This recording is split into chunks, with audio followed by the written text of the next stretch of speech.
Hello, Yo, yo, everyone. yo, welcome to Saber Talk Sunday. Mundo Embarrass in the house. I hope everybody is doing wonderful today, and hopefully you all had a great week. I do certainly apologize for being late here. It's been pretty hectic lately, man. But no excuses, dudes. I am. Oh, okay. Jim's in the house. Titans in the house. Yep. And ends in the house. All right. We got Scott's in the house. We got some good stuff going on tonight. Tonight's gonna be a little fun, man. I think we're gonna have a little fun talking about sabers in the movies, dude. So and we could go, with shows as well. I mean, we don't have to stick to just the movies bit, but there is all kinds of um Oh, okay. Sorry about that. There is just a number of hilts that are out on the market right now that we see in the movies. Sorry, guys, I haven't had a chance to get much of anything ready. I just got back home from my feeding my cattle at my ranch, only to find out some of my cows had died. So it's just like everything's been all spinning around. Getting things situated. So, anyway, let's get into the fun stuff. My problems you shouldn't even worry about. Anyway, getting back to sabers in the movies, and we have quite a bit. But you know what really started the sabers and the saber craze for Star Wars was basically the original trilogy, right? In the original trilogy, starting with Episode 4, A New Hope, in 1977. Yes, and with when talking about sabers, we of course cannot. I will be referencing from the got from the most from the most accurate guide, complete prop guide that there is, which was established and created by Wanawanga. Wanda Wonga, huh? Wanawanga. They are a company out of Britain, and they are one of the first people.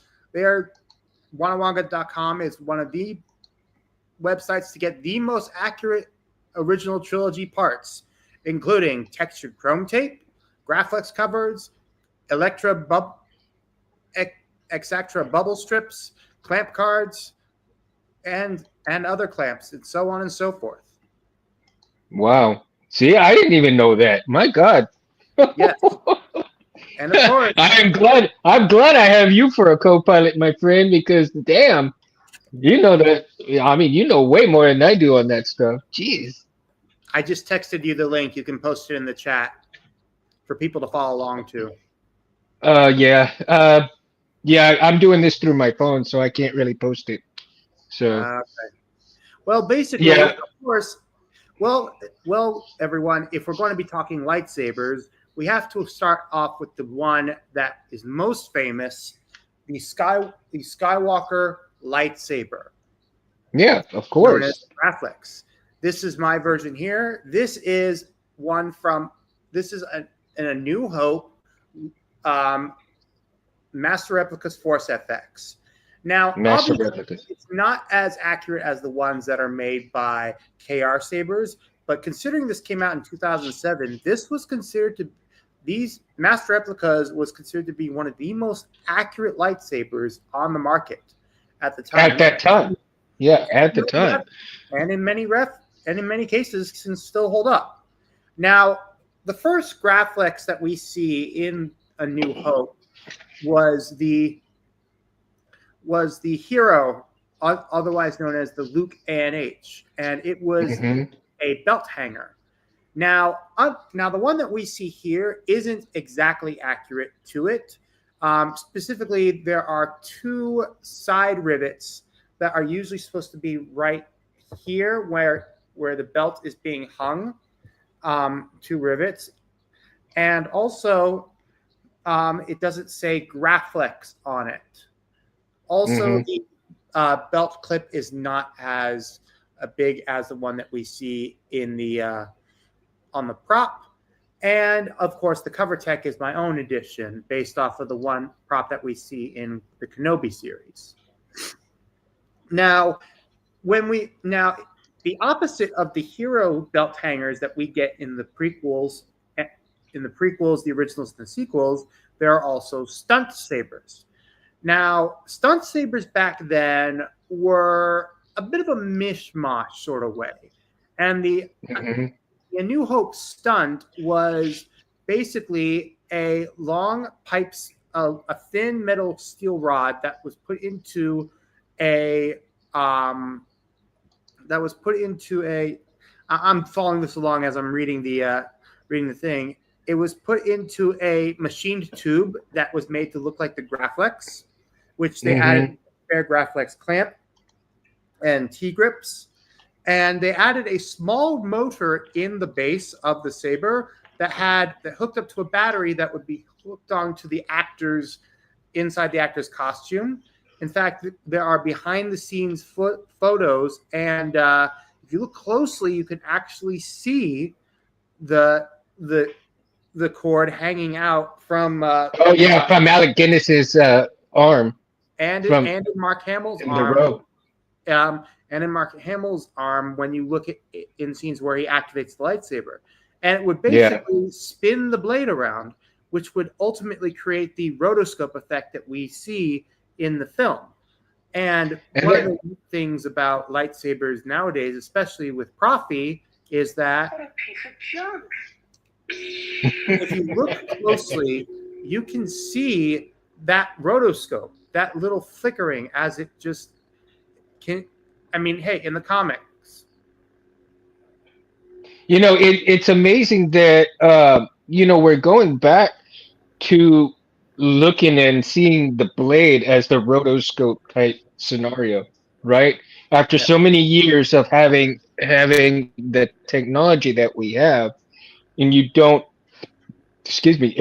see us really going backwards in technology, but yet technology has caught up to the point where we can imitate what was done in the past to Oh go yeah. forwards, And I right? mean, what you're seeing right now from my screen, I mean, it looks like if it wasn't for the fact that of the polycarbonate, you would think this is the blade that it's for the spinning blade, but it's full. Hmm. This is full on polycarbonate. Can you imagine it? Can you imagine if inside and I'm probably killing myself right here because somebody's probably going to do it after I mention it, but can you imagine if somebody were to put like a rotating piece inside the polycarbonate tubing that Well, would there was someone. initiate that? There was actually someone who was able to fully recreate, The fully recreate rotoscope. a full-on lightsaber. There's this guy called Hmm. HeroTech. He actually he put a video out about this about a week ago. He basically Hmm. created a fully retractable lightsaber using fully made mechanical parts, and he installed it into a KR Graphics. I saw that. That was interesting. That was super interesting. It was very incredible, and certainly much more realistic than what Disney has Oh going. yeah, of course. And I can't believe that because the guy that Disney has, very smart gentleman, right? And he definitely is on top of his game when it comes. But how can this guy come and just kick the Well, one crap out of him with what he done? Well, one Because thing is like, for sure damn. is that, well, keep in mind that this is all done with open source technology, which I would Hmm. say that I think Disney is a little bit limited because they have to work within a certain frequency. And I don't think I would count on Disney being using open source technology unless they're going to forcefully, like, basically put it in front of Bob Iger and say, this is better than what anything else we have come up with in the past. Let us be more creative. Yeah, I think so too. I think Bob Iger should have an open basically like an open platform for individuals to go and show him what they've accomplished or done in terms of lightsabers, so that they can incorporate some of that stuff into the movies. And I Absolutely. guarantee you, I mean, it would absolutely blow the, you know, the shit out of anything else that's come out. And with people, yeah, absolutely. And the thing that with people that, you know, are engineers, and I mean, have a competition and see what they come up with. And Disney could, I guarantee you, because how is it that you have other people doing way better of producing custom made lightsabers better than what Disney has accomplished? Because Disney has a shit ton of money and resources to do this with. But yet you have people who hardly have anything and are able to kick the shit out of what they produce. Mhm. Well, moving on, I do agree with that. Mundo, moving on. So the next time we see the Graphics in the Star Wars movies is Empire Strikes Back, and what we see Hmm. is that the prop team decides to basically upgrade it and make what Roger Christian based off and make it look a little bit more realistic. So what they did was they replaced the seven T tracks on the bottom of the grip with six, and in order to hold Hmm. it more in place, they cut out indents on the backside here and put rivets in them. Um, Hmm. and then there were three main belt hangers that were used in Empire Strikes Back. There was the one that we see on Hoth, which is basically they rotated the clamp night a full 180 to the opposite side of the saber. It would be on my left and your right if looking at it, and Hmm. they replaced the bubble strip with a clamp card. They replaced the eye with another red button on the back, and they also, underneath the back button, there was actually, if I remove it here, there was this little thing that was called the beer tab, because it looks like the beer tab where you like And you off. know that was such a big deal too. And for a long time, the beer tab was so sought after, Yep. right? And That was basically, the one piece on it that was really, really sought after. they would remove that, and that is what we would get with the Hoth ESB belt hanger. And Hmm. basically, but however, for the for the hero version that we see on Dagobah, they would remove the beer tab and the back button altogether. Interesting enough. Hmm. And it says here that tiny screws were added to the top of the grips to the right of the T-track fin, and between the cold of Norway and the humidity of Dagobah set, not to mention Luke actually being fully submerged with the saber, the grips continue. The grips staying on continue to be an issue, so these screws were added to alleviate the problem, which makes sense considering they were it was basically put through hell. I mean, you see in the movie Mark Hamill being fully submerged in water, and they were filming in Norway, which was really cold. Hmm. So basically, that was what we got. And then the final hero version that we get is the Bespin hero. And according to this, we all the key all the key details are the ones as seen on Hoth are there. The grips are clearly visible and completely black. And basically, there were screws added on Dagobah. So depending on the shooting order, depending on which scenes were shot, some of the screws that were added onto the T grips would not be visible in some shots. But the genuine consensus is that the belt hanger that we see on Bespin is basically similar to or close to what was also seen on Hoth. Yeah. Now there was a rumor going on, and I don't know if it's true or not, but the reasoning behind when we got the ESB, the ESB hilt was because they lost the original hilt itself from the New Hope, and so they had to they had to imagine something a little bit different in order to kind of make it different, but at the same time, because they couldn't find the original lightsaber to put in the movie itself, so I they had to mean, come up with possibly, that iteration. but I think it's also worth noting that Roger Christian purchased about 15 of these spare Graflex hilt handles and basically had them all customized to wit. Hmm. Yeah. Also, Now that, like in Empire, like in A New Hope, um, Luke Skywalker. There was also an ESB stunt that was used.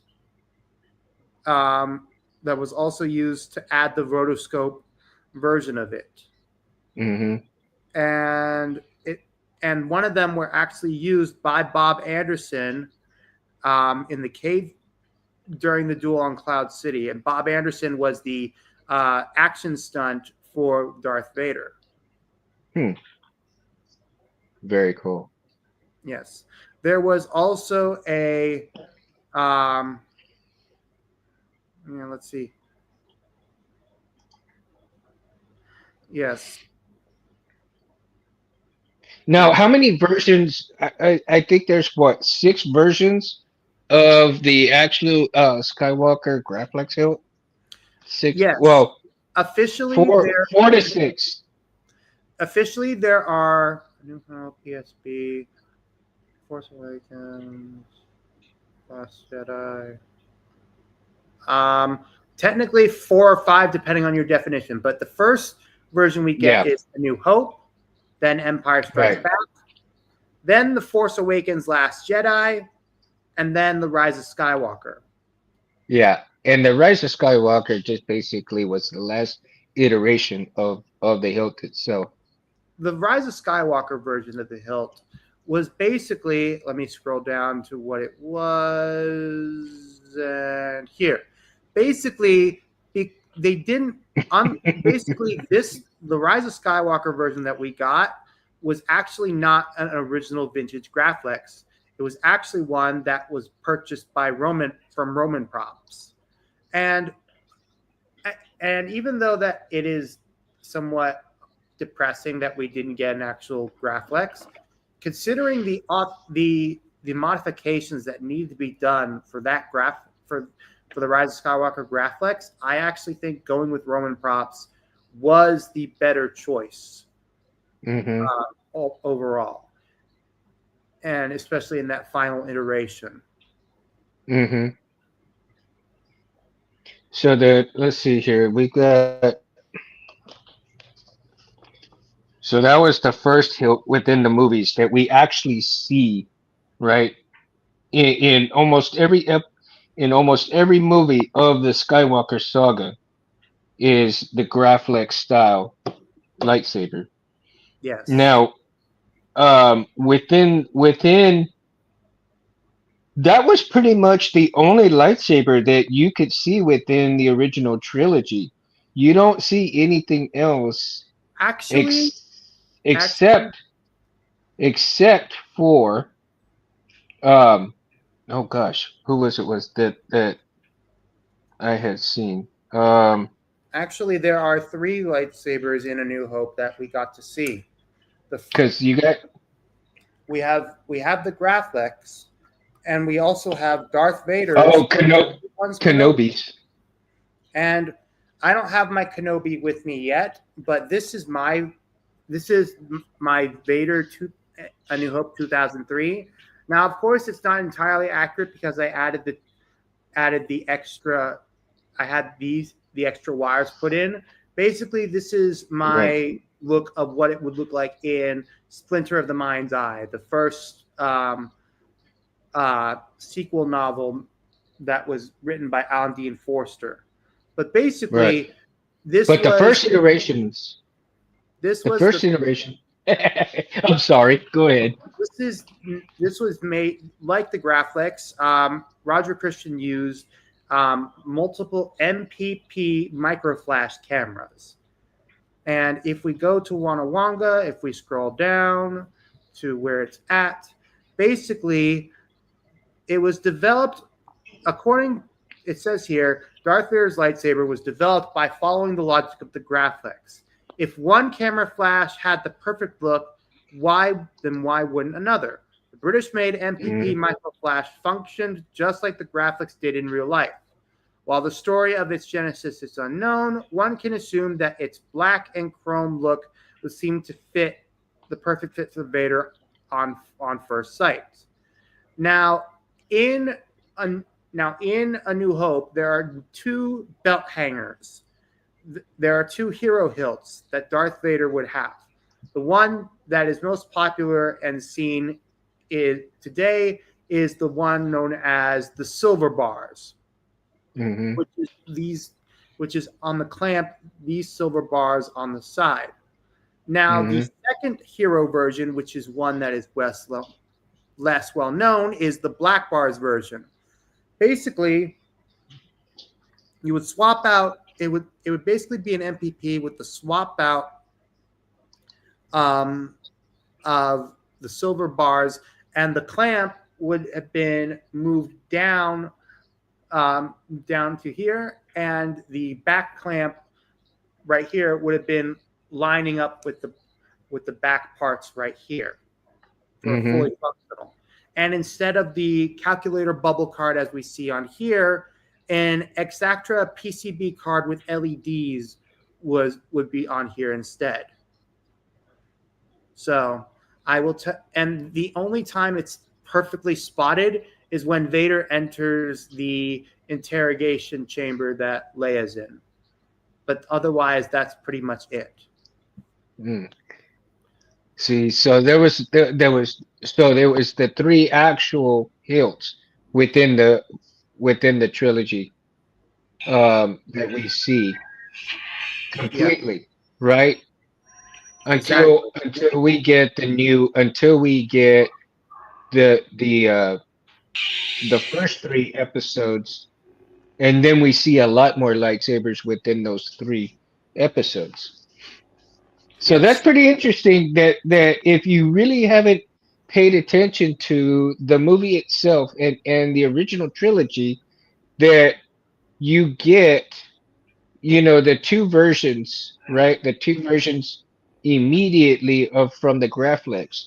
And then you have Vader's lightsaber, and then you also have that other saber. So it's like, man, that is really interesting. And to be honest with you, I never really paid attention to that until we're talking about it tonight and realizing that's that's actually what's going on within the movie itself. That is so interesting, man.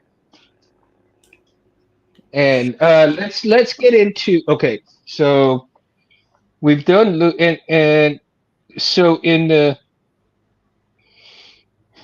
let's get into, since we did Darth Vader's in the Graphics, right? Let's get into Luke's hilt. And Yes. Now, so now with Luke Skywalker's lightsaber, the one that we see in Return of the Jedi, there are actually a few different versions of them. And mhm, that's what's funny about it, is that there are exactly, hold on, there were basically a few versions of them. There were three versions: the V1, the V2, and the V3. Now, the V1, the one that we see here, this is the one mhm, that is most widely regarded in canon right now. However, the one that we see mostly on screen and is mostly being used is actually the V2, which is actually the stunt prop that was used in that was used by Alec Guinness and was Hmm. basically um, it was basically modified to be look like Luke's, like a hand me down sort of thing. Yeah. On, So on what version of that? What version of that are they calling the creepy uncle? Because I mean, it's basically the same. the creepy uncle is considered um, is basically the one based off of the one that we see in the cave scene from the deleted cave scene from Return of the Jedi. Okay, and that's what I thought it was. And however, with that, um, but what for the people looking for the differences in those two hilts, there is really not that much difference except for the fact that he was using the tool into the right It's also worth in the noting PCB. that for the tool that's on that the top of the emitter is actually for the last Jedi hilt. You can tell, especially with mine here, if you look closely, the little sprock riggets right here. Hmm. Yeah, I disagree with the yep. V2 V and Yuma Hero and number V3. Yep, that's true. It also be with that. But basically, it's different. And Jim Smith is right. The creepy Uncle Saber is diff. The emitter is different because the idea was for it to mimic how Obi-Wan's saber was, the top of the emitter part. Okay, so there is the difference between Luke version 1, 2, and then the creepy uncle, right? Yes, each saber was different. Basically, the one that we know of as the cave build, also known as The deleted scene. no, the ice the Isicon, which is there's two different types of this hilt.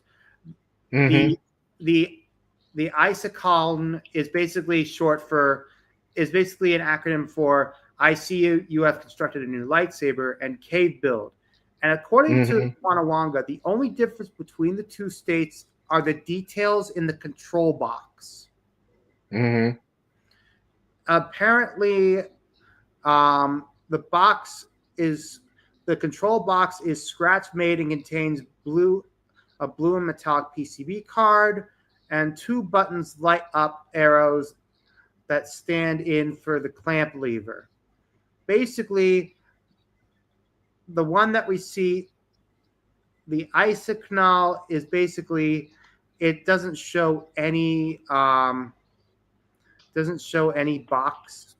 boxes or anything like that.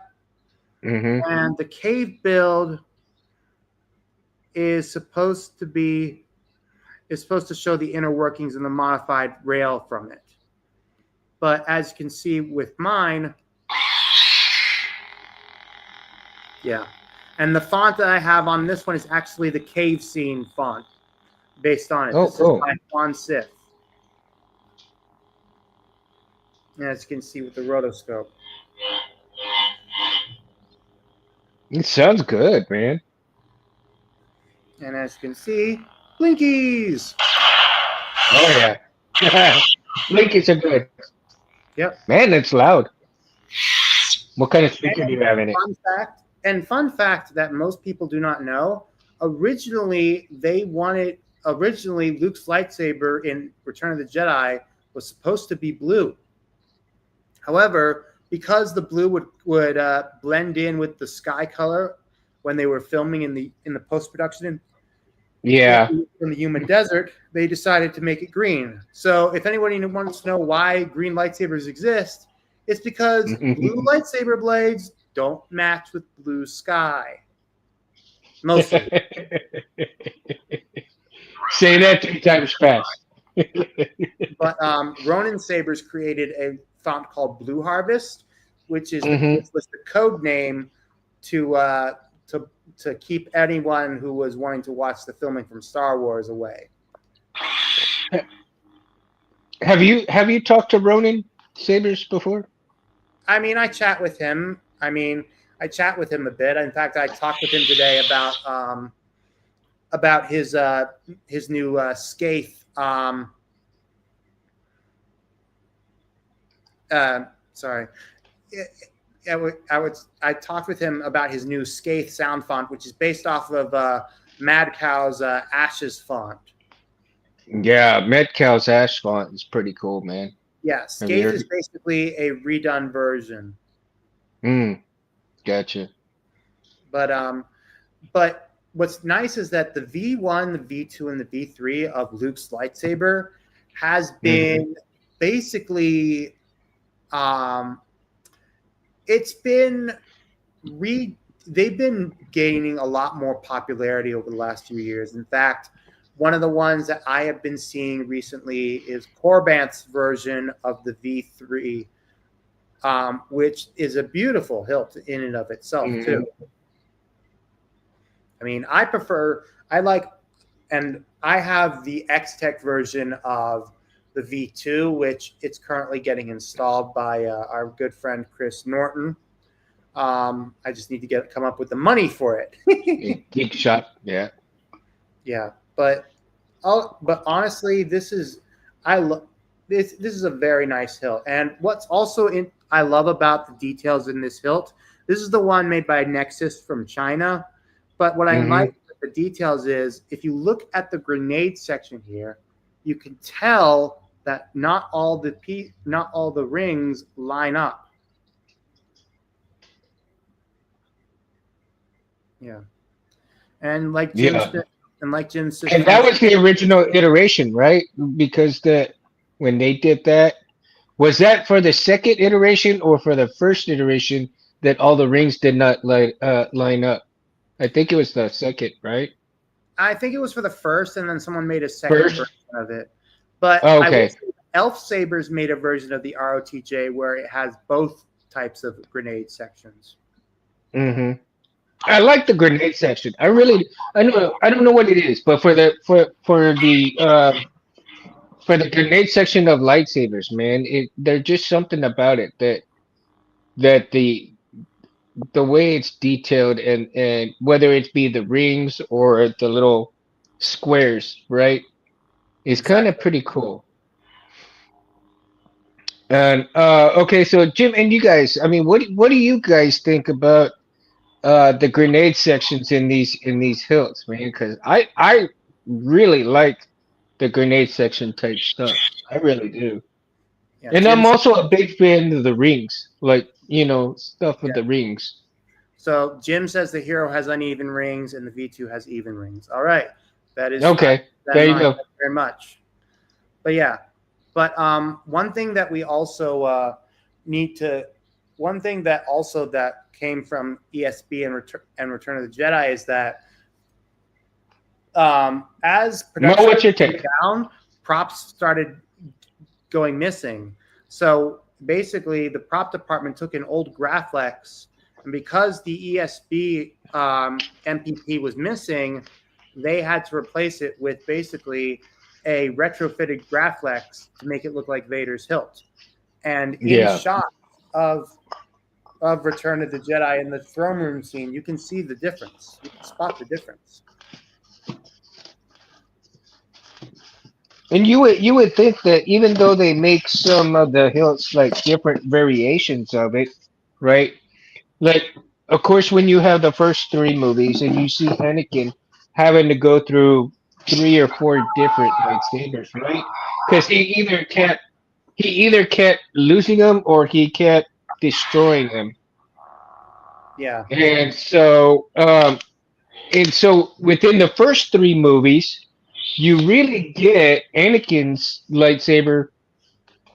I guess what, three versions, four versions, what maybe three. you mean? You're talking about the graphics and the and the MPP. Yeah. Well, before that, like the Annie, right? Oh, the Uh, Annie. Yeah, you got the Annie. well, we get two of them technically. We get the one that we see in Attack of the Clones, and then we get the one that we see in Episode 3. And then which is see, and it confuses me a lot because so many different versions of the things. Because then you also have the what was it? The sand slayer or sand people killer, whatever they called it. The I forget. Tuscan Slayer. That's the one that's Tuscan. the AOTC Yeah, hilt. yeah, the Tuscan Think Slayer. there are three versions of Anakin's hilt. We have the Graflex, which was what we see in the original trilogy. We have the one that Right. Christian uses in Episode 2 that gets destroyed on Geonosis, and then we have Mm-hmm. the one from Episode 3, which would later be transferred into what we see as the Graflex. Mm-hmm. And I like that version actually though of the Tuscan Slayer. That version of the beginning of the graphic style, right? Yeah, Because you see the emitter, you see the emitter, and you see the part where the bubble strip goes. But then it's a very thin hilt because at that point in time he had both of his hands, so they fit. It was a much smaller hilt, and then after Anakin became Darth Vader, he had to have the graphics a much bigger hilt the so MPP. that he could, the MPP, so that he could have that grip to go along with the cybernetic hand, right? Well, since we're moving on to the prequels, we might as well break out some prequel sabers. Yeah, So, let's go ahead and do that. of course, when we all think of the prequels, we think Episode 1, we think Darth Maul. This is the closest. This is my version of the Darth Maul. This is the V1 that Nexus made. And what's interesting is Hmm. that when the prequels were being made, they had something called clan hilts. Basically, the term was used for lightsabers that were mass produced, that were usually made of resin or rubber, that were given to different Jedi or that were given to different Jedi to save on production. And Hmm. basically, when they were first introduced there's behind the scenes footage of Nick Gillard and Ewan McGregor choosing which lightsaber that Obi-Wan would use, and we get the one that we now see nowadays, the Apprentice. Yeah. And just as an example of another clan hilt, this is the one that Kit Fisto would have in Attack of the Clones, but was originally worn at the belt side of Mace Windu. And And then, of course, you got the Kiadi Mundi. the Hiari Mundi, and also Ayla Sakura, and also a much more less greeblied version, which would become known as the Arenakin, and would be wielded by Sacy Tin in Episode 3. But interestingly enough, the reason why I say this is like the arena, like this, is because if you look at the top of Maul's hilts, and this is the pommel um, for Plo Koon's lightsaber, you can see Hmm. they are very similar in nature. Oh yeah, for sure. Well, because they had to be a little bit similar because weren't they? Um, Whenever you have the hilts like that, they had to put some kind of uh design It to was to honor save their master, right? and They had to honor their master, so also they designed their hilts around that. we'll also keep it. Well, we're not talking about in universe. We're talking about sabers. We're talking about how real life would make with these sabers. Hmm. But basically, all besides Darth Maul's, Qui Gon's, and Obi Wan's, all of the hilts that were made were basically as a way to save on production. And then when the Geonosis arena scene in episode 2 came out, you had to give a bunch of those extra props to different people that were there, not excluding the CGI Jedi. Yeah, because there was certainly a lot of that. And of course, one of the most famous prequel hilts that we got was in episode 2 when we saw Mace Windu, Samuel Jackson,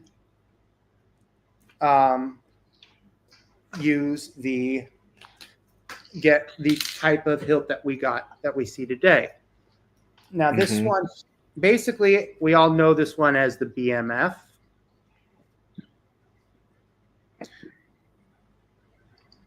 Yep, hold on, I gotta get this one.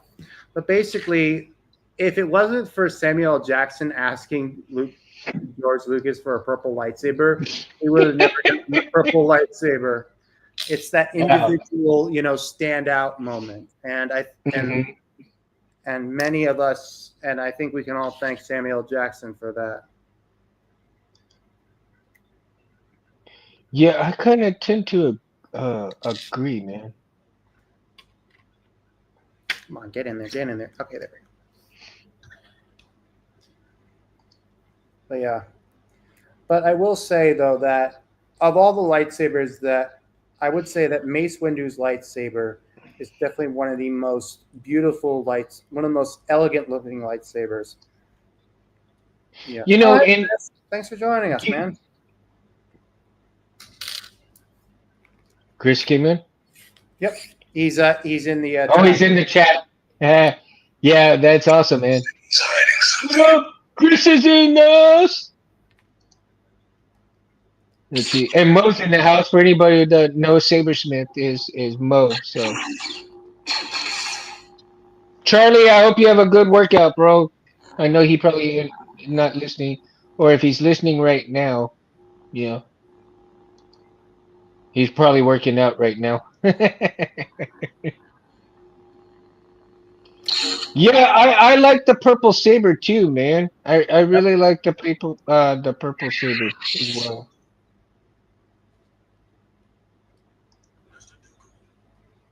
That's another fact. The Star Killer is in the movies, as is in the movie or the video games and so forth. So you do have a lot of canon hilts within video games and fan films and so forth, right? Yep. Now, what interestingly enough, though, I don't know how many of y'all actually watch a lot of the fan films. I've watched quite a few that of the fan films that were really good, and in the fan films, I've noticed quite a few 89 sabers. I've noticed quite a few ultra sabers, right? And I've also noticed a lot of saber forged sabers within fan films.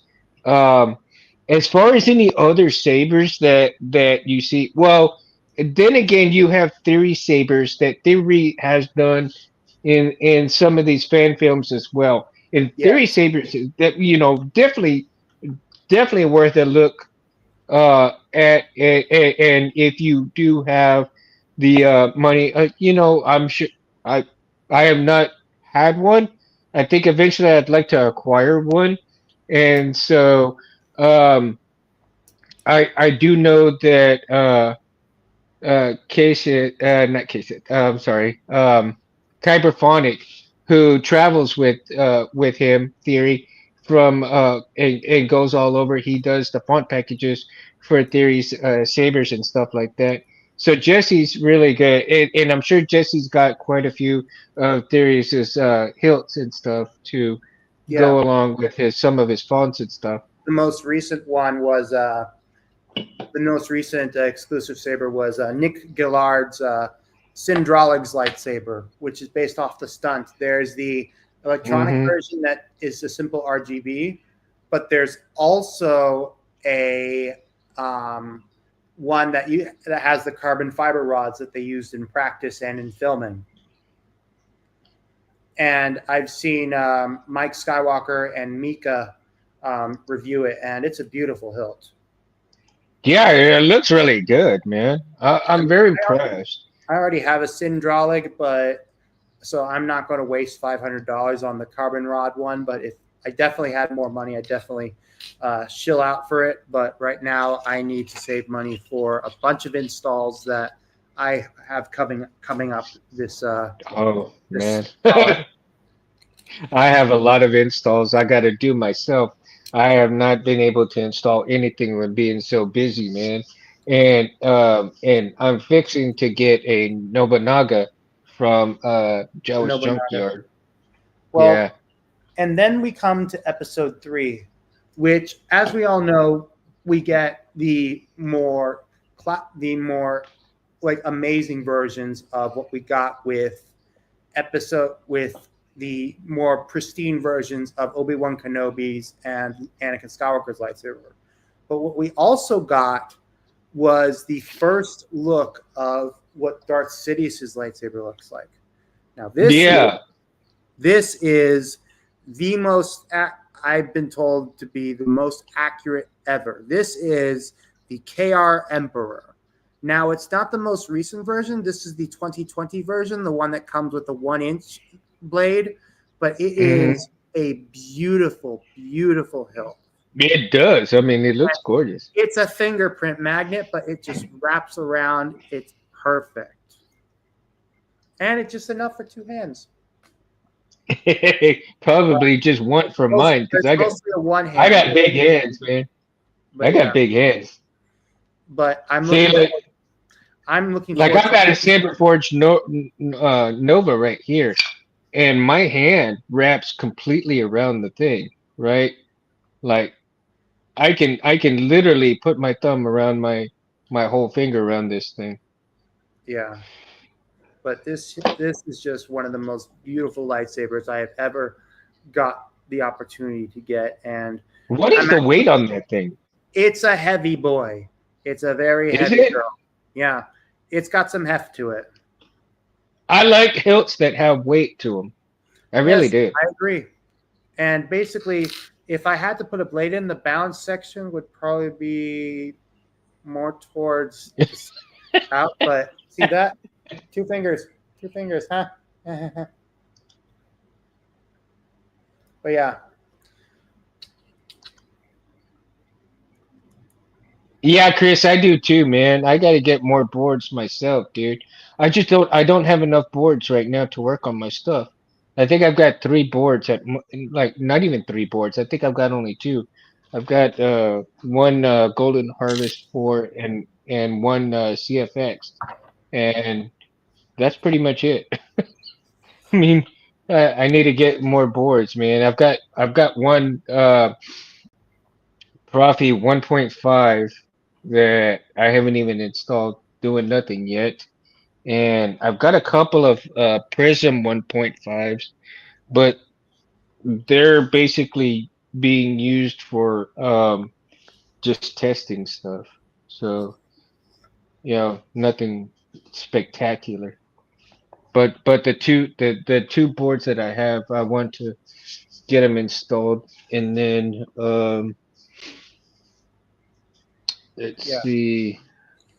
Oh, I Um, one thing I did Mundo. I'm actually about to. I've got a an ES. I've got a the TXQ version of Obi-Wan's episode 4 hilt coming my way, and mhm. courtesy of Chris. Well, that I got from Chris. And let me tell you, that thing is very heavy. It is a very weighty saber, and I got to hold it when I was at Anime Verse. Um, Really but yeah, cool. and it's probably one of the most accurate ones out there. I mean, obviously, KR Sabers is accurate to a T, but this one Yeah, is I don't very know good. how Cal does it. I don't know how Cal does it, man, but he's got some good connections, man, to get the accuracy to a point. You know what I mean? And Yeah, he's over there in London, so he's close to where, where they have the production stuff. So I'm sure he probably befriended somebody that TXQ Obi-Wan episode 4 Mundo waited on the one for breath. Bears. yeah, Yeah. that's the one. Yeah, when it's empty, it's when it's empty, it's yeah. But basically, one of the cool things about the Emperor lightsaber is that George Lucas had a motto when it came to lightsabers to have it always be two handed. So this is like the Hmm. first one where it wasn't like that. So Now, I don't believe that any one lightsaber should be too heavy, but not too light either, because for whatever, if you're having a very light saber. I don't think the quality of what it should be is, right? Well, I mean, Um, the heaviest I would think, the heaviest lightsaber I would think would actually have to, when it comes to heavy use, would actually have to be Kylo Ren's lightsaber because crossguard, if we're thinking about it in the sense of a bastard sword, it's gonna be a heavy hilt. yeah, well, for sure, because and not if you're thinking in terms of swords, okay, and not every sword was real heavy either, because you had some very heavy swords, then you had some light swords, and you had some smaller swords that were very light as well, because you had, and again, if you thinking of the knights and I'm not talking Star Wars, but if you think about the old, knights back in the day, and they would use the big long broadswords or the big, the long swords with the short swords and so forth. I mean, these guys were like strong as hell. Yes. So, to swing, that steel like that over and over and over again, and then if you were to compare those knights to a Jedi or even a samurai, right? A samurai swinging those swords. I mean, you have to be extremely s- in shape almost to Yeah. really swing that stuff around. So, being a Jedi would be no exception. You'd have to be in reasonable shape, reasonable strength to Yeah, but wield those things. true. But as Jim said, the Graflex in and of itself isn't what I would call to be the best saber to wield because it's just cumbersome and you have to hold it a certain way. Like even holding it at the T grips is very like annoying. Um, but I mean, the best I've way to got no hold, problem with it. yeah, neither do I. But I think for actors who just aren't, you know, like Because have this their is my O3. This is my O3 right here. Of course, I'm working on it, right? But O3. my yeah, the Master Replicas O3 Vader. Wait, I can't see. Wait, okay. Here, let Wait, me. that's a 2003. That's an Yeah, it's A. an O3. Yeah, that's the one I have. Yeah, it's an O3. I just don't have like all of the T grips on it right now. I I I like think I that. lost a couple of the T grips. Huh? Yeah, you do know that you're probably going to have to. Yeah, those ones looks like those ones weren't glued on. You're going to have to like. Yeah, wow. Huh. Yeah, I gotta. Yeah, they're not glued on at all. At all. See, Yeah, they got the little pins right there that you could stick in there.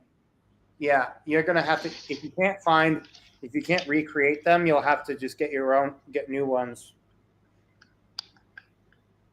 Yeah, and I don't know where I can fight because I only need three. I've got three out of the six. So, um, but again, if you see, look at my hand. I mean, my hand pretty much my fingers touch, and that's a big round hilt.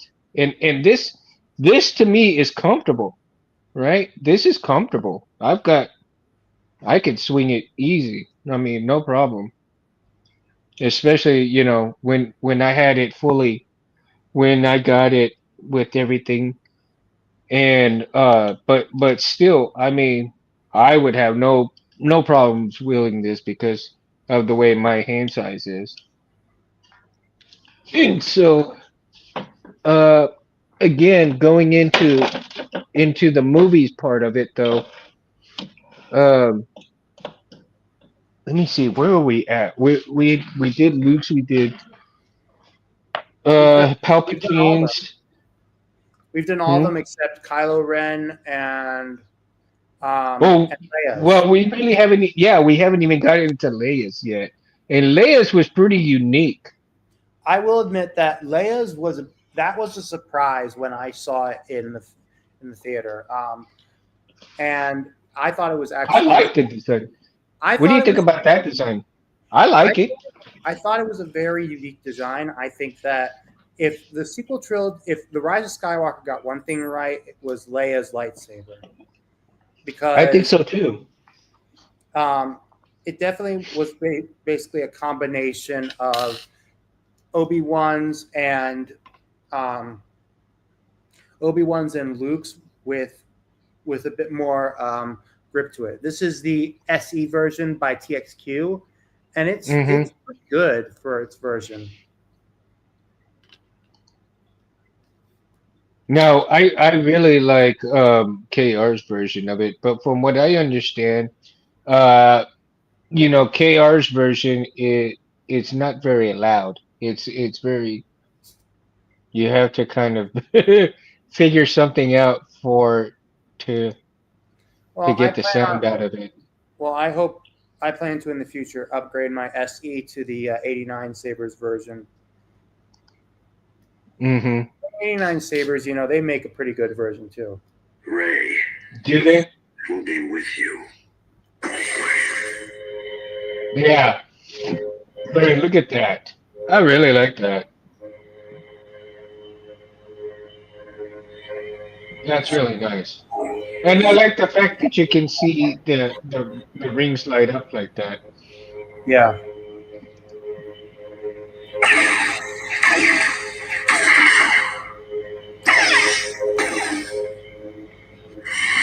So, okay, and let's I guess we can get into the next set of movies.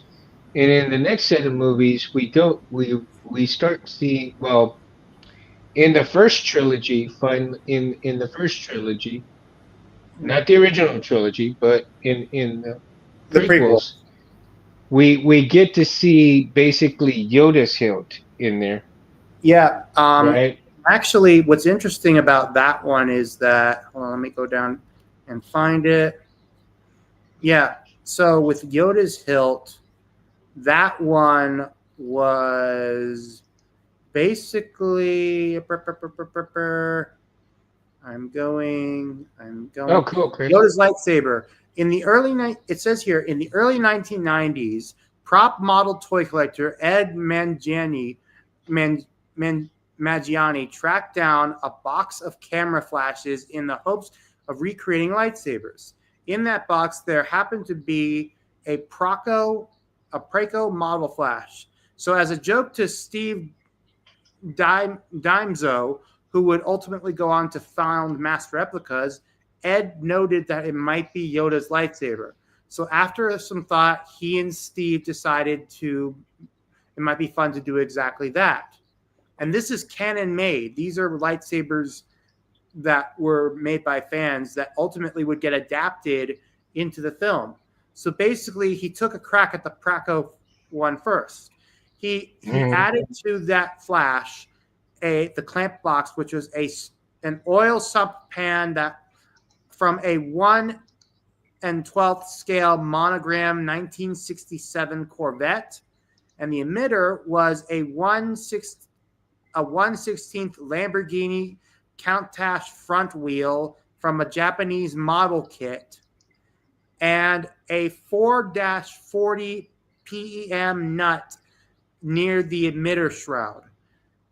And he also added white foam tape grips, which Ed didn't care for, but later replaced with black foam grips. He then later made friends with David Reynolds, who had been given the task of creating one of possibly the first of Yoda's lightsabers. One of the first visual dictionaries. And Reynolds Hmm. requested the use of Yoda's lightsaber for the inclusion. And with Lucasfilm getting the rights to the design, they recreated it digitally, giving it to Yoda in use for Attack of the Clones and Revenge of the Sith, canonizing the design. And what we saw with the Master Replicas 2007 version, Force FX version, was the first version of it, which I actually am working on with.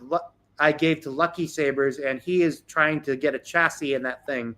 And this Hmm. thing is about the size of the length of my iPhone 13 Max, Pro Max. Hmm.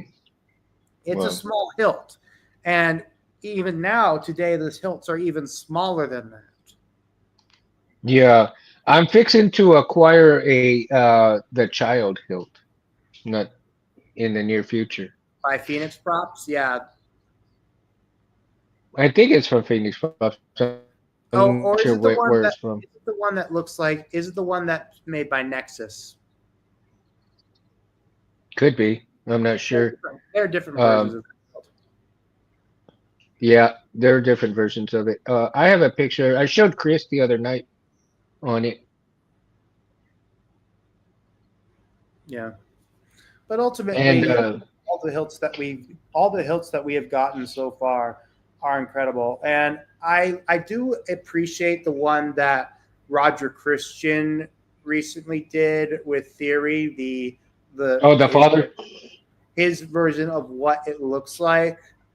Um, but at the same time, we I guess I'm just saying I'm grateful for what we ended up getting in in the long run of things. Yeah, I do too. I tend to agree because uh, the graphic style of Vader's hilt was really good. I think that kind of matches his persona, so to speak, right?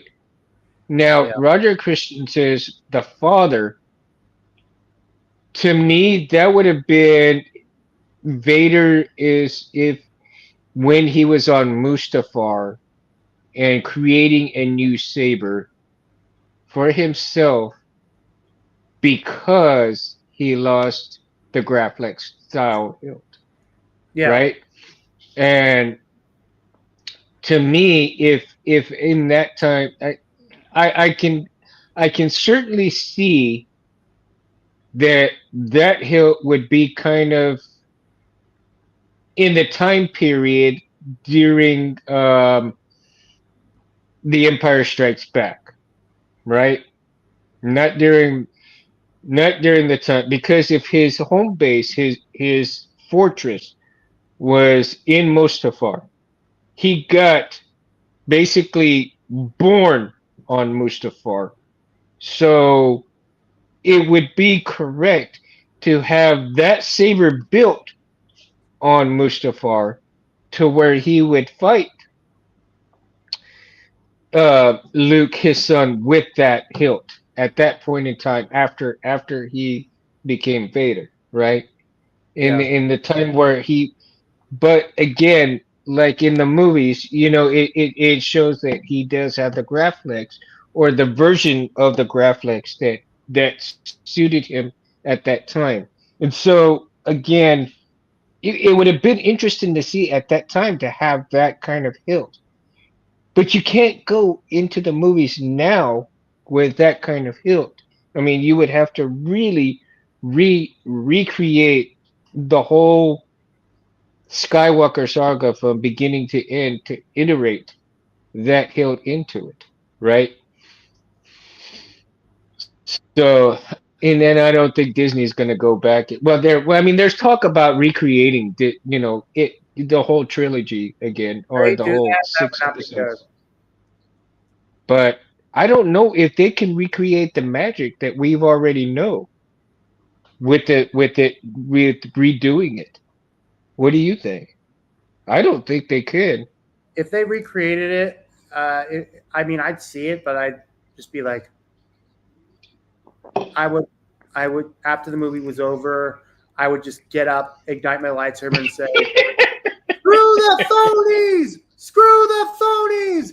This is Star Wars!" I mean, it would really have to blow me away for I to like it, and I guarantee you, I don't think the way Disney is doing things that it would be Yeah, even even close, not even close to the soul that the original trilogy has. Not even close, right? yeah, maybe. Sorry, I'm just being bored right now, and I'm just like looking at that.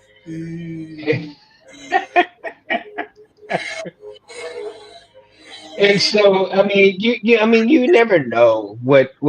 And so, okay, let's go into, into the first. We were talking about Mace Windu a while ago, and Mace Windu was the first time that we actually saw his hilt was actually in the first trilogy, right?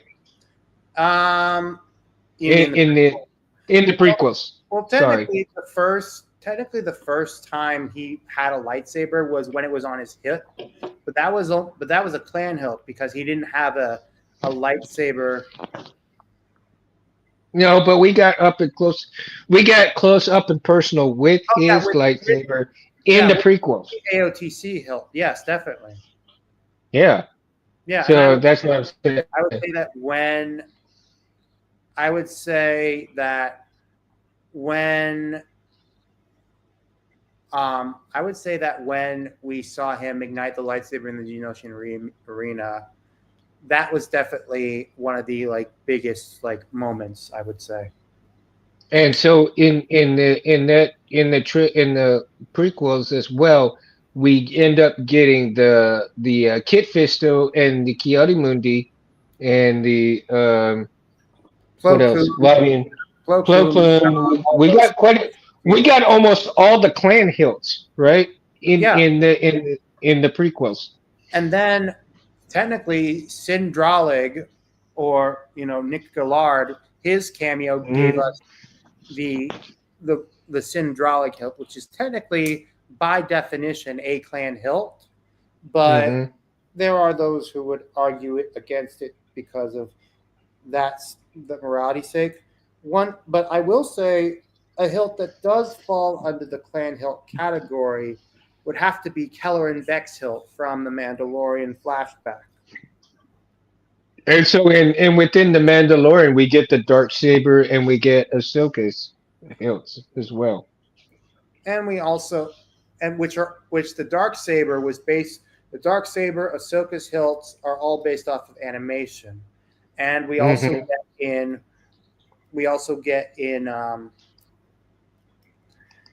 we also get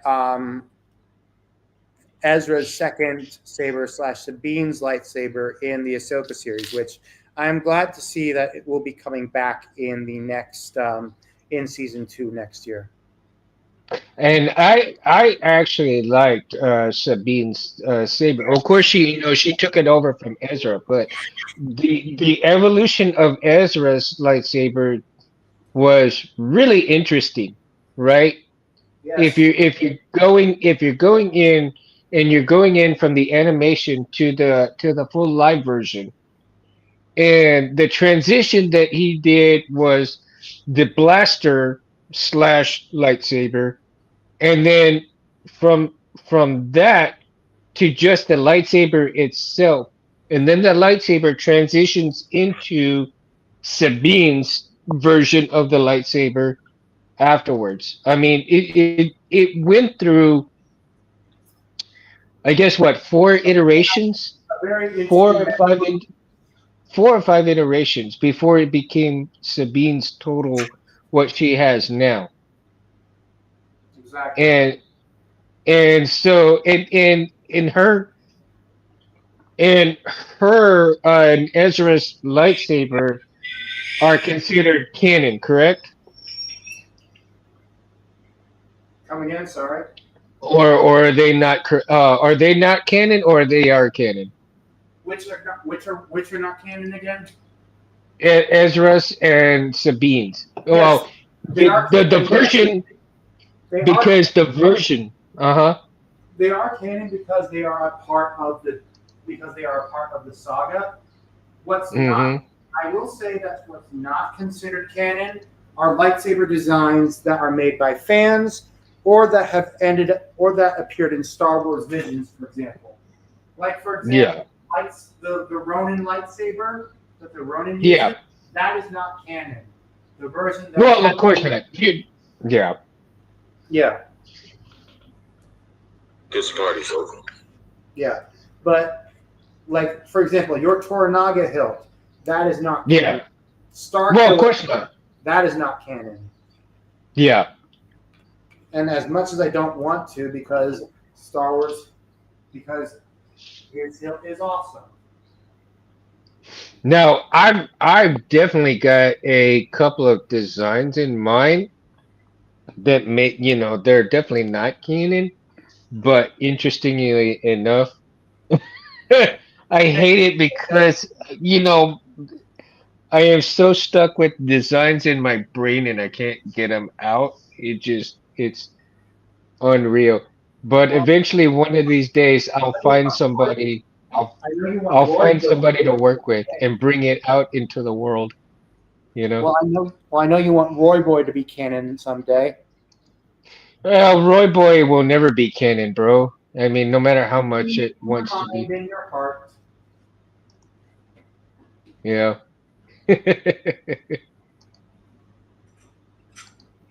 None of my creations will ever be canon. That's for sure.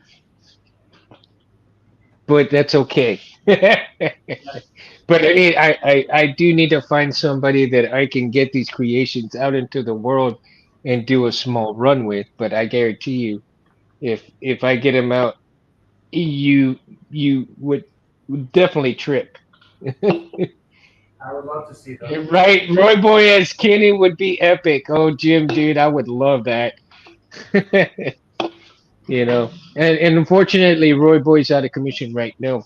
I busted a couple of wires trying to get it going, but yeah, I gotta take it apart and redo some wires and get it going again.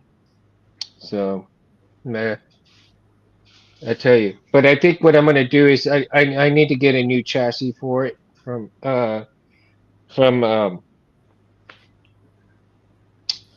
I think I need to just get a new chassis or maybe take this one out and redo um get it resituated where I can get the chassis just to kind of not move because the second half of the chassis moves a little bit. So Hmm. Well, this is I need to interesting. get it really secured. So Oh, well, this is uh interesting. I just got an update from BK Saber Sounds. He updated his Dark Rogue Leader font. what? Yeah, his version of Rogue One. Oh, that's right. Oh, yeah. I haven't even opened the email that I got from him. And I get his email all the time. Oh, I definitely got to look at that one. He's been real busy on some new fonts lately. Mm-hmm. PK! PK! So if you're watching this, bro, I'm going to check it out soon, dude. For sure. Hmm. That would be. All the tools to build a scrap flex. Yeah, me too, Chris. I want to build a scrap flex. I really do. I really want a scrap flex. I want a speeder hilt. Hmm. I want too much. Looks like he added Oh, different. Um, he added more hums and uh, another hum and out noises. oh yeah. Hmm. Interesting. Yeah, nice. I'm gonna next week when I get paid, and of course I give Chris some more money, and then Cameron some money. I'm gonna give them some money, and hopefully, what is that one? Oh, that was me. Sorry. No, but is that a hilt or is that a saber that you're turning on or off or what? Those are the sounds from the Dark Rogue. From BK's. I just downloaded BK's update. Oh shit, that sounds good though. Wow. Okay. Okay, I need to get that one. I need to get that one. BK, if you're listening, I'm gonna buy it pretty soon. God damn. And some more of Cameron's sound fonts too, man. I gotta really purchase some more fonts from Cameron. Reverse Arsenal. Cause Reverse Arsenal, man, I just recently downloaded the shotgun The the show. Shogun font. I'm thinking shotgun because I'm looking at shotgun shells right now. That's Ugh. that's not concerning at all. I've got a shotgun shell loader that I'm gonna get ready to sell. So I'm looking at that like, damn. I tell you, my brain is like 100 miles an hour, dude. So yeah, I'm trying to sell that so I can. Uh, I gotta order a few parts for it though, so I can replace that, sell it, and then get some money to pay Chris and pay off a few other things. So too many things going on at once. Yeah. But yeah, man, because and I really need to take the time to start just um start wiring up buttons, start wiring up pins, start doing all of that stuff so that I can uh get get chassis and get chassis so I can start getting all of my sabers to start working pretty soon. And but I just haven't had time to do anything too much. And ranch work takes work, regular work, and ranch work takes precedence over this stuff. Let's see. I need one for my skinny flex. Yeah, but I do, and let's get, the child was Grogu's Yep. saber, right? Exactly. And in Well, Grogu's it's a concept hilt. It's a concept hilt. yeah, it's a concept hilt, but it's not considered canon, is it? Or is it No, it is considered canon? not. It is It not is considered. not. Okay. So a lot of and if we go into shows, and especially like the anime shows, envision, so to speak, that we're talking about, the sabers like the lop saber, the tornaga, If the you want your powers, um I have you now. Don't make me destroy you. Sorry, I was just going through some fonts. Yeah. what did you say it was? The interrupting cow? Yeah. I'm sorry. It's all good, bro. We need that. We need that for the show. That the skinny flex is about things. Oh yeah, I'm telling you, man. Now, let's get into in the original. No, I mean, sorry, the prequel. Okay, in the prequels that we show, we have what is it? Not Ben Solos. That was like later. The I'm thinking. Let me see. Well, the last three trilogy, we see Ben Solos. We see Yeah. Kylo Ren's hilt, right? And Yeah. then we see, but we never saw whose hilt that we never Oh we yeah. never Ray, see. dark ray, dark ray. We We never saw saw dark her. rays. We Yeah. did. It was in the brief section that we saw in the flat in the force thing on the ruined Death Star, and we also got to see props and behind the scenes footage of it. Hmm. Okay. So we got Dark Rays in the last three trilogy. We got Kylo Ren's. We got Dark Ray Saber. We got Ray Saber. We have um who else?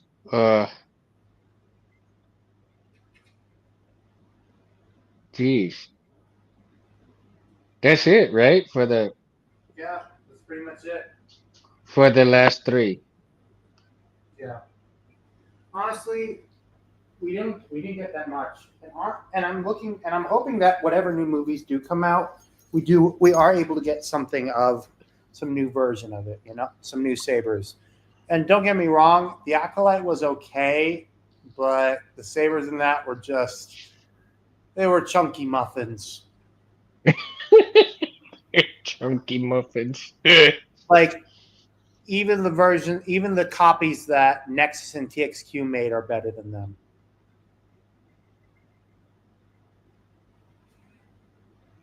Gosh, yeah.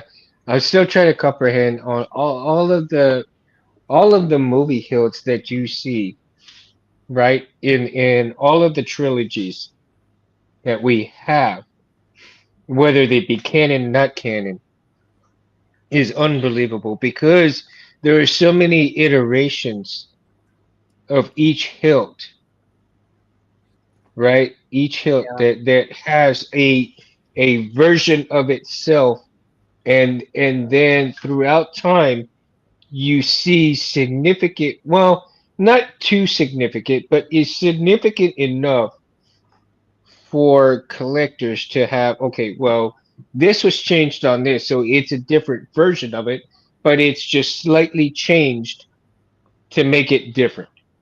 And so you have all these iterations of the same hilt. hmm And it's a wonder because you have each little piece. It makes me laugh because you have like seven different pieces that are different on a hilt. So you got seven different hilts, but they're the same hilt with seven different little pieces to it. Like, really? It's funny. But you got to have each and every one if you're that serious of a collector, you know. But I sympathize with those. I really sympathize with those collectors because for me, being a collector myself, as in terms of knives and swords and guns and so forth. So being a collector myself, I definitely sympathize with wanting every single piece that you could get, whether the little changes make it so that much different to get it, right? yeah, And so I definitely understand where they're coming from because oh, Charlie's in the house. Yeah. Nah, don't worry, Charlie. You can watch it later. No worries, bro. You know we got you. You know we got you. And so, it just amazes me that how many things can change. What and how little, insignificant of a little piece changes a whole saber itself. Even just a little wire sticking, Vader saber. You had just the two wires sticking out on the side changes everything on what it really was from what it became when we first saw it, right? And so you got the two little wires sticking out as opposed to the first time we saw it, it didn't have any wires whatsoever. And then Luke's hilt in the movies, he, of course, when he made the new hilt, you saw it change two or three times. The emitter part, the grenade section, and the color of the lightsaber. And then of course, you've got the different.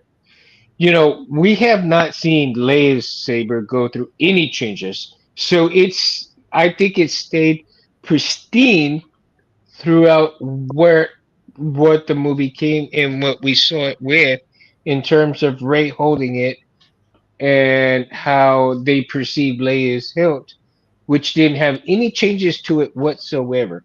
Now that I'm actually pretty happy to see that there was only one version of that hilt itself, right? That there was no altercation to that hilt whatsoever. Disney first version of the Acolyte sabers were really thick. Well, Disney's hilts were really thick to begin with, no matter what hilt they had.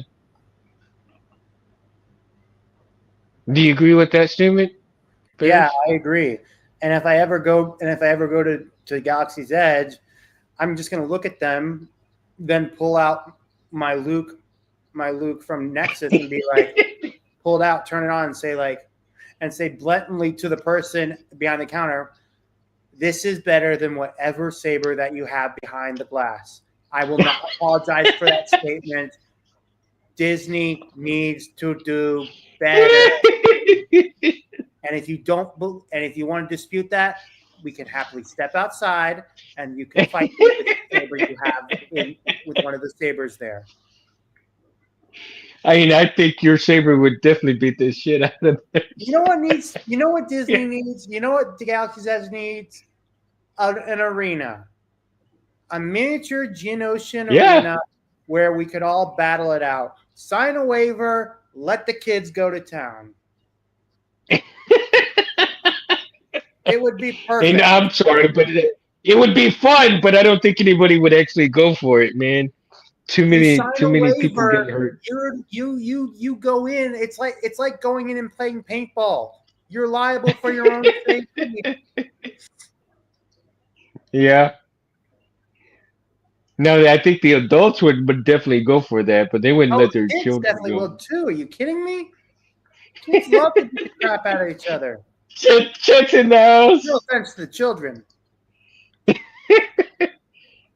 Yeah. Okay. So Snoke, we never saw a hilt for Snoke, did we? No, they had those vibro blade thingies. Yeah. No, but we never saw a genuine hilt for Snoke whatsoever. No, he never had a lightsaber. He had the Force, which to be Exactly. fair is pretty powerful. But I will say though, K. Smith did make his own version of a concept font for Snoke, and it was pretty good. Well, see, that's the thing though, is well, one of the things that I did not get is why they would not actually, why would Snoke not have a lightsaber, even though he was that powerful in the Force, right? As He the was that powerful. well, But I mean, so was Palpatine. So was Palpatine. But well, Palpatine had one, even Palpatine though he had never one. really Yes, used it. Palpatine had one because he was masterful with it, but he believed that the Sith out had grown beyond using a lightsaber. So you think that Snoke was that same mentality that he didn't Well, even Snoke need was the created saber? by Palpatine, so Mm, yeah. true, true, maybe. But then again, you never really saw his power except for when he and Ray were going. So Yeah. goofy police deployed.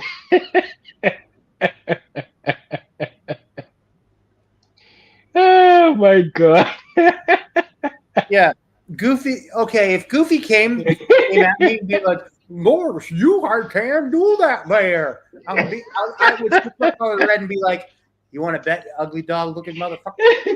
Be like, and then he's just like, and then just runs away and be like, Oh my god. I could just picture him trying to hit you, but he can't even touch you, man. and then the stormtroopers on the balcony are just like swinging Oh their my lightsabers around and god. be like, and then I pointed at you and he's like, "You're next, Bucko."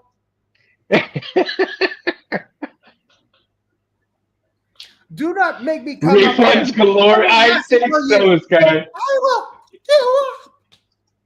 I would go just to see that crap, Scott. I really would, man. I think that would be worth my money, just laughing my ass off at all the Oh, people doing that crap. I feel like we should Oh do my that. I feel god. like I should go to one of the. I should go to California, Disney's Galaxy's Edge, pull that shit there, then just go to, then just be fine with going to Galaxy's Edge in at Walt Disney World. And they'd probably kick your ass out, but it'll be funny as hell though, just to know No, that but then they then got pull they me into got their ass beat like, with hey, so a few months ago, did you pull a rant slash massacre at just at our park in California and be like, did I do that?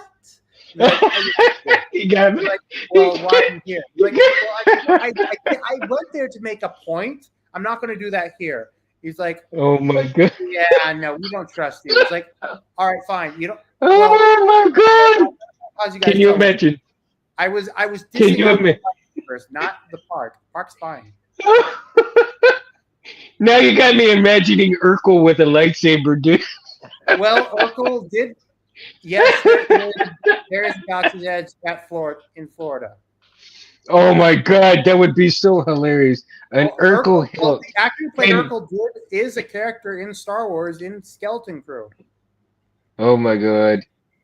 I could just imagine when you activate the blade on that hilt and you got Urkel. Did I do that? And the blade goes up real slowly. Oh my god. No, no, no, no, no, no, no, no. It would be the post off. It would be like, oh, da-da-da-da.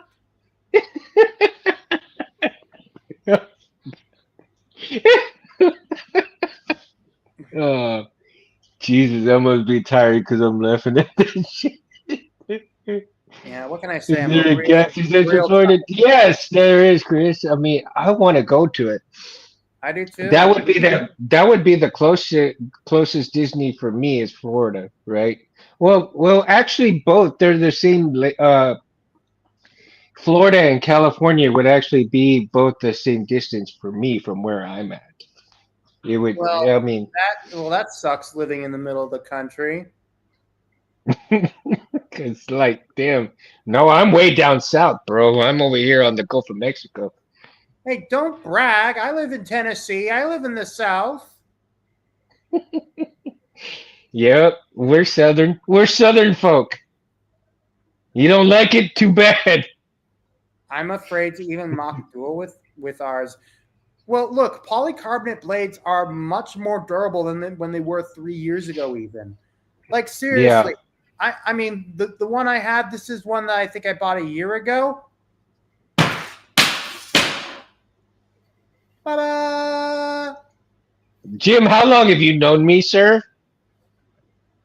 Am I family friendly?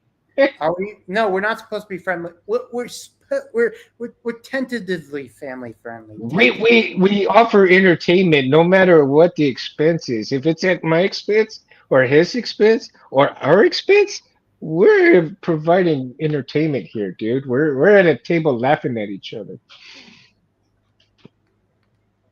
Try? Do or Oh, do there ain't not, no. and do or do not. I do not have family. No, yes, I'm just kidding. Yes, there is no try. I just do, whether it's family or not. You can be family. Come on in. Have fun. Sit down at the table. But I'm going to be who I am. I'm not going to be who I'm not. That I will not do. I will not try to be something I am not. I am here to have fun. We're sitting at a table, drinking and having good time, no matter what you're drinking. It doesn't matter. Come and have a good time. Sit at the table and talk with us. That's what this place is about. And that's all for the newbies. I know you guys already know. Everybody in the chat knows this. That's why I love all you guys, man. I love all you guys. You're here with us all the time. And I really, we really appreciate it, dude. Really appreciate it. It's so much fun to come out here and just hang out and talk to everybody. And it doesn't have to be anything special. And you can't like I said, you can't edit life. So that's why I'm raw and unedited and have fun. I mean, you wouldn't edit yourself while you're sitting at somebody's house talking with them, would you? Of course not. You wouldn't edit that conversation whatsoever, and you can't. Oh, look, look, look. You can't go back. You say something, it's done. Can't take it back. But we're having fun, man. And so let's go back to Sabers in the movies, and if we go into, we know that Visions, all of their sabers have not had or are mostly non-canon, Well, they right? are. No, all of them are not canon. All of them. Yeah, all of them. They're just visions of what could be within universe, but they're not. They're within universe, but not canon. Yeah. Correct statement, right? And I like, as a matter of fact, I really like the Lop Saber. I like the Toranaga Saber The Ronin is very nice, and and the Ronin. also Yeah. one saber that isn't really talked about is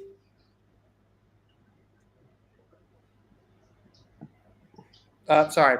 I think the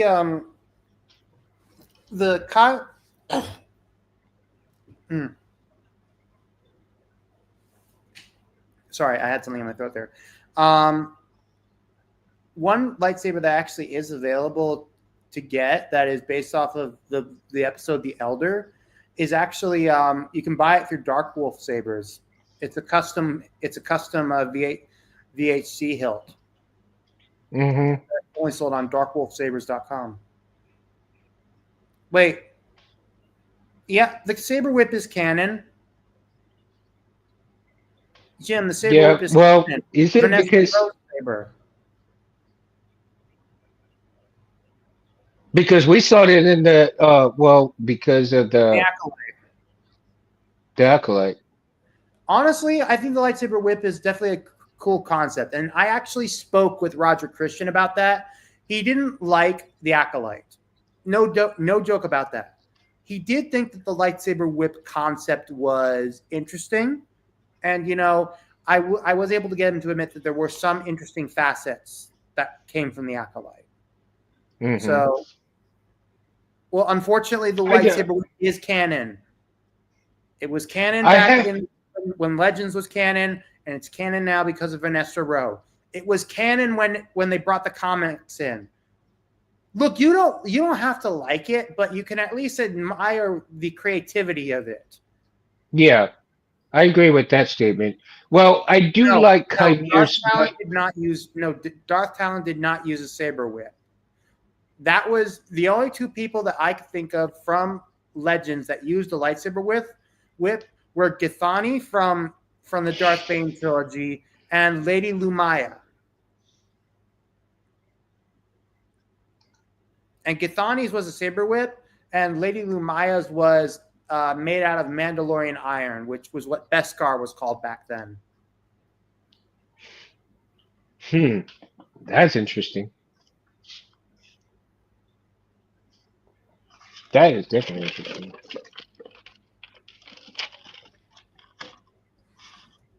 Now, what I found interesting was Chimere's. Oh yeah, the Shoto, that was definitely interesting. Yeah, well, his saber was really cool, but Chimere himself, um his character was really interesting in terms of him playing the two parts, right? Playing Yes. somebody that really did not know what was really going on in terms of being two-sided, and then he Well, turns out to be a Sith in training, basically, right? yeah. And according But a to an very powerful one. recent interview, there was something where if the acolyte was to continue, he would end up being like, yeah. Jim says, "How would it wrap around something without cutting?" Well, that's the thing. It's not supposed to wrap around. It wouldn't wrap around Hmm. anything. It would just cut. Hmm. But ultimately, there was the idea that Chimere would be the first like Knight of Ren, Now, which I want to see. What do you think? Do you think that we should have a story of the first Ren Knight? that would be interesting. I think that would be right, but Yeah, I think Disney Jim, would have Jim, to really Jim, step up Jim, their game. Jim, not lightsaber whips. Okay, this is where Jim, Star Wars is where physics from real life go to die. Okay, So lightsaber whip, different from other whips, okay? Buddy, you gotta get on the train, man, or you gotta get off it, man.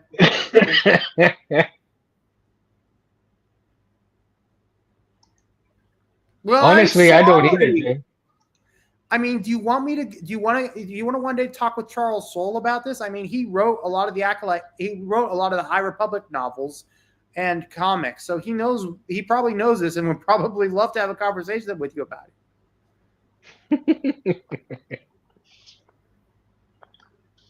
We just need some new batteries, right, Jim? We got the diamond batteries, the I'm gonna head nuclear out. diamond batteries coming. That's like, hey, lightsaber nunchuck. All right. Okay, Chris, have a good night, man. We'll talk later. Yeah. Right? Yeah, definitely.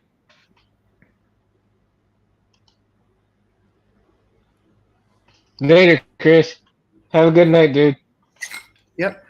Yeah, I think we ought to call it a night too. So we need to start doing. We may have to do a part two of this. I agree. We can But go I more into think depth. We can go more into depth, yeah, but especially. I think what I want to do is the next time we do when we do a part two of this, I think I want to do fan films, man. Because Fan films and the TV shows because I yeah, have a lot of my lightsabers are also from the animated series and the TV shows, like my Jedi Dooku, my Ventress hilts. yeah, and that's we didn't even talk about Ventress either because you really Well, don't see she's Ventress canon, but she hilts. hasn't been given a live action role yet, which would be very nice. Yeah, and I know that would be another good one. I what they should have done. Um, I think if they can bring her out of the animation and into live action would be really good. I'd I would like to love that. see I would like to see a movie, a live action movie based where she gets trained by Dooku, right? I would like that. I fully agree. And I think that would be such a great movie where she gets where she meets Dooku and starts training with Dooku. And then we see what is it, the Night Sister, whatever they call it, the sisters The ship. Night Sisters, yeah. The- yeah. So the Night Sisters, right? So I want to see where the Knight's mother goes ahead and gets her to actually agree to go train with Dooku for the purpose of getting revenge on I guess Palpatine or whoever, whatever, You mean right? well, no, I think you're talking about Savage Press and that and all that. That's a different thing. And also Well, and also well, Savage Press was brought back or was created by the sisters, right? yeah. You So, you but have you at the watched Clone time, Wars? Have you watched Clone Wars recently? Because I feel like you're mixing something up with it. well, I am mixing a few things, but the thing is that I do know that I want to see both Asajj Ventress where she gets to train with Dooku, but at the same time, I want to see um, the uh, the sisters bring in uh, what is it? Oh gosh, um, Maul, yeah. Well, Maul's brother, right? Savage, yeah. Well, Yeah. a live action version of that episode from the Clone Wars. Okay. I want to see, because I'm trying to picture it in my head as I'm thinking about it. But again, my brain is going 100 miles an hour with both of these shows. But I'm trying to picture a full version movie, live version movie of these two situations that we see in the animated series, but in a live version, right? And if Disney provides the right environment and the right people, we could we could get a very good movie out of those, Yeah. right? Maybe even a couple of trilogies out of those two situations, and connect those with the animated series. I think that would be really awesome to see that kind of, because we really haven't got to see a lot of the um uh of the characters in a live version with their sabers in that respect, right? Yeah. So again, I think it would be really interesting to see those concepts come to a live version. And and of course Disney really needs to step up their shit to try to get some new content or new movies and bring back the trust of the fans. And I think if they can pull something off, hey T, what's up, man? If they can pull something off like that with these, then I think maybe we might be heading in the right direction for better movies in the future, like they're wanting to do. They're Yeah. finally starting to listen to the fans. So let's give the fans something to really look forward to. And if we can get those into the real world, I think that we might be heading into a good direction of getting back to endowed and not created. Oh yeah, Savage, yeah. So I think if we can get those movies into the live action, that Disney may be heading in back into the right direction of listening to the fans of what they want and connecting things that actually belong where they should be, and not go on off on a stupid tangent and do what they want to do because they're not listening to the fans. And we will be good. And then we can see the difference of, we'll see staff lightsabers. We'll see other lightsabers that are within the animated series come to life and brought into the real world. You know, so because like we got to see Ahsoka's come out, we got to see different ones come out, but I want to see the real world movies bring different hilts out into the world so that we can see those like that on screen, right? You see them in the animated movies, but they haven't brought them into the real world movies. And I want to see what what they can achieve in bringing animated out into the real world.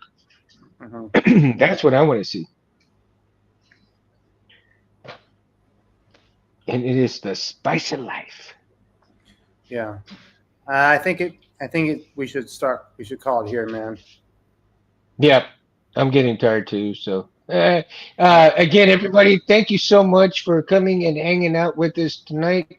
Make sure you like and subscribe to Anthony Space Window at Civilized Sabers, home of the brightest blades in the planet. And of course, you can always check out, if you're interested in comic books, check out Albatross Junction from Anthony as well. And of course, yours truly, Mundo's in there. Also, like and subscribe to Chris at Geek Shop and Instagram, Facebook, Barris, Instagram, Facebook. You know, thank you guys again so much for hanging out. And for other people that are new watching this channel, thank you so much. And I hope you come and keep on hanging out with us. Come into the chat. I invite you to come into the chat, hang out with us. If you do want to come and onto the show, give us a shout out. Get a hold of any one of us, and they'll let me, Mundo, know. And I can figure out a way how to send you a link, whether through Facebook, Instagram. I can send you a link if you want to come onto the show and talk sabers with us. It doesn't matter whether you are are a newbie, whether you're intermediate or you're pro at this stuff. And with that, guys, I bid you guys good night and see y'all next Sunday, hopefully. Have a good Mundo night, light. everyone. Have a great week. Have a great week. Peace.